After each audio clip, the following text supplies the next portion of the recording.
నమస్తే, నేను మీ JK. Welcome to Hasa TV. ఆంధ్రప్రదేశ్లోని నంద్యాల జిల్లాలో 4 జాతీయ రహదారుల నిర్మాణం చేపట్టాలని కూటమి ప్రభుత్వం ప్రయత్నిస్తోంది. దీనికోసం ప్రణాళికలైతే రూపొందించింది. దానికి సంబంధించినటువంటి ప్రతిపాదనలు కూడా కేంద్రానికి పంపించడం జరిగింది. ఆ 4 జాతీయ రహదారులు 2 కొండల మధ్యన వెళ్తుంటుంది. దానికి సంబంధించినటువంటి వివరాలను ఈ వీడియో ద్వారా తెలియజేస్తాను.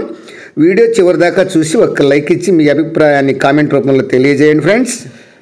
ఏపీలోని నంద్యాల జిల్లాలో 4 జాతీయ రహదారులు 2 కొండల మధ్య నుంచి వెళ్తుంటాయి. ఈ 2 కొండల మధ్య నుంచి వెళ్ళేటువంటి ఈ యొక్క 4 నేషనల్ హైవేలను మరియు వాటిని డెవలప్ చేయాలని, వైడింగ్ చేయాలని కూటమి ప్రభుత్వం భావించింది. ఈ మేరకు ప్రతిపాదనలు తయారు చేసింది.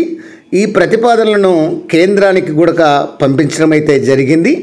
ఈ జాతీయ రహదారులు నేషనల్ హైవే 44 అంటే 44, ఈ నేషనల్ హైవే 40 ఈ అనుసంధానం చేసేలా ఈ ప్యాపిలి నుంచి పాణ్యం వరకు ఈ 4 రహదారుల నిర్మాణానికి ప్రతిపాదించారు.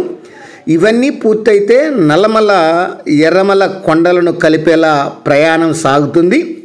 రవాణా రంగానికి మరింత మేలైతే చేయనుంది. ప్యాపిలి నుంచి పాణ్యం వరకు నిర్మించేటువంటి యొక్క జాతీయ రహదారి బనగానపల్లి మీదుగా వెళ్తుంది. అదేవిధంగా బనగానపల్లి, కోవిలకుంట్ల, అదేవిధంగా బేతంచెర్ల, బనగానపల్లి మీదుగా కొత్తవి నిర్మించేందుకు ప్రణాళికలైతే రూపొందించారు. కోవిలగుంట్ల, ఆళ్ళగడ్డ మధ్య 10 మీటర్ల పొడవున ఆధునీకరిస్తారు. ఇందుకు అవసరమయ్యేటువంటి భూమిని కూడా సేకరించనున్నారు. గతంలో నిలిచిపోయినటువంటి ఈ యొక్క అమరావతి, అనంతపురం రహదారికి ఇటీవలే కేంద్రం పచ్చజెండా ఊపిన విషయం తెలిసిందే. ఈ యొక్క బేతంచెర్ల, డోన్ మధ్య ఈ యొక్క నేషనల్ హైవే 340B రహదారి పనులు అయితే ఈ యొక్క 600 కోట్లతో ప్రజెంటు జరుగుతున్నాయి. ఈ నేపథ్యంలో ఈ 4 రహదారులు మరి కొంచెం డెవలప్ చేస్తే నంద్యాల జిల్లాలో మరింత ఈ యొక్క రహదారుల అభివృద్ధి అనేది మరింత చోటు చేసుకుంటుంది. నంద్యాల జిల్లాకు అంటే ఉమ్మడి కర్నూలు జిల్లాకు మరింత ఒక అభివృద్ధి ప్రణాళిక అనేది రూపొందించినట్టు అవుతుందని ఈ యొక్క కూటమి ప్రభుత్వం భావించింది. ఇటీవల ఏపీలోని కూటమి ప్రభుత్వం ప్రతిపాదించినటువంటి ప్రాజెక్టులన్నింటినీ కూడా కేంద్ర ప్రభుత్వం ఆమోదం తెలుపుతున్నటువంటి విషయం తెలిసిందే. కేంద్రంలో ఈ యొక్క ఏపీకి ఈ రహదారుల అభివృద్ధికి అడిగిందే తడవుగా ఇస్తున్నారు.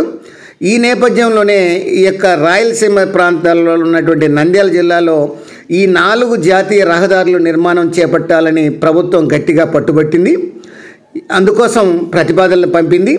రేపో ఎల్లుండో ఈ 4 జాతీయ రహదారుల నిర్మాణానికి కేంద్రం ఓకే చెప్పేటువంటి అవకాశం కూడా ఉందని రాష్ట్ర ప్రభుత్వం నుంచి అందుతున్నటువంటి సమాచారం.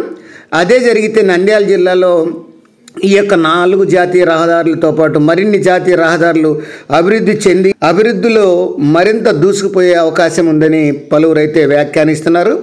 అది ఫ్రెండ్స్, మరొక అంశంతో మళ్ళీ మీ ముందుంటాను ఫ్రెండ్స్. జై హింద్.